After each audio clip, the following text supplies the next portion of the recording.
Hi guys, for today's video, tuturuan ko kayo kung paano mag-update ng apps sa ating cellphone ng mabilisan. Yes, gusto nyo ba yun? Tara! Please watch this. Punta kayo ng Play Store guys, tapos hanapin nyo kung anong apps yung gusto nyong i-update dahil naglalag na. Ayan, aking Facebook, dahil naglalag na yung Facebook ko.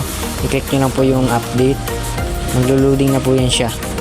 Ayan, hantayin nyo lang po, ganun lang po kabilis kung anong apps yung gusto nyong i-update. Gcash, FB Lite, kahit ano po na makikita po sa Play Store ay mabilis lang po yan i-update. Pagkakita nyo po dyan na may update is i-update nyo. Pag open po, ibig sabihin hindi nyo pa po kailangan i-update yan. Ganun lang siya kadali guys, diba? Luluding lang po yan siya. Pag natapos na po yan siya, ibig sabihin yung kanyang icon, yung blue na icon na yan is okay na. Ganun lang kabilis guys. Sa gusto po ang mag ng tutorial natin is